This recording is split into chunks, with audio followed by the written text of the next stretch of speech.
Vous avez envie de sexe maintenant, on vous comprend. C'est difficile, parfois ça l'est.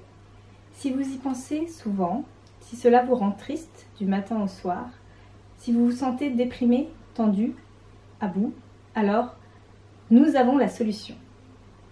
Devenez matriore et tous vos fantasmes seront permis à la Maison des Plaisirs. La procédure est absolument gratuite et bouleversera totalement votre vie. Venez travailler au service de l'État français, soyez entièrement pris en charge et remettez du sens dans votre vie. Nous échangeons vos droits civiques en contrepartie du droit à une vie sexuelle épanouie. Qu'attendez-vous? Inscrivez-vous. Rendez-vous à la Maison des Plaisirs, rue de Rivoli, Paris 1er pour plus d'informations. J'ai rougi de honte en reconnaissant les mots que j'avais moi-même rédigés. Quelqu'un avait dû oublier d'actualiser cet affichage urbain laissé en décrépitude, fixé sur le toit d'un immeuble aux abords du périphérique.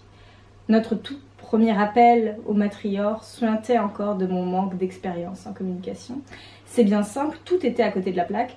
Le jaune pisseux du fond, le rouge vif de la police, la typographie ridicule, le mot droit souligné. C'était consternant. Quel déshonneur pour ma grand-mère qui avait été une championne de communication en son temps. Elle aurait su trouver les bons mots, le trait d'humour, la légèreté et le glamour. Heureusement, aujourd'hui, j'avais toute une équipe qui m'encadrait pour éponger mon mauvais goût. Je me suis notée mentalement d'en parler à Éléonore avant que le panneau ne disparaisse de mon champ de vision et que la voiture ne s'engouffre sous un tunnel. Ting! La sonnerie du message m'a soudain sorti de mon autoflagellation psychologique. J'ai machinalement touché, du bout des doigts, un smart leaf qui glissait contre le cuir de la berline sans rassembler l'énergie nécessaire pour le déverrouiller et répondre à mes devoirs. J'ai croisé le regard de Marcel à travers le rétroviseur qui veillait sur moi. J'étais réconfortée de le savoir à mes côtés. Je revenais d'une orgie grandiose. Madame la présidente, Éléonore, ne lésine jamais sur les moyens quand elle reçoit chez elle. Mais ce soir, tout le monde avait été unanime, elle s'était surpassée. Tous les yeux avaient été émerveillés par l'arrivée de DJ Baby B, les feux d'artifice holographiques au-dessus de sa piscine intérieure, les danses de matriore. Quant aux langues, tout avait été séduite par la farandole de dessert aux notes exotiques. Je savais qu'à mon égard, Éléonore n'avait pas besoin de tout cet artifice pour me savoir auprès d'elle. Dans sa cour, j'étais une des rares à avoir intégré le parti, non pas par ambition, mais à cause de mon histoire personnelle, parce que j'étais Diane Maurepas et que mon nom était connu dans toute la France.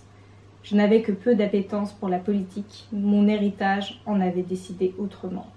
Ma grand-mère avait changé le destin du pays.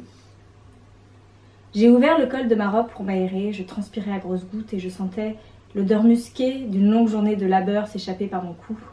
Nous venions de passer devant l'opéra et la place vide à cette heure tardive dispersait ce qui restait de mon attention. Prévenant, Marcel m'indiquait où je pouvais trouver des lingettes rafraîchissantes dans son véhicule. Pour qu'il me le propose, mon maquillage devait certainement baver sous mes yeux, peut-être sur mes joues, et je décidai par prudence de nettoyer tout mon visage poisseux. En observant le mascara noir près de mes tempes, j'espérais que ces marques étaient apparues tard dans la soirée. J'avais essayé de faire bonne impression à cet inconnu, Edmond.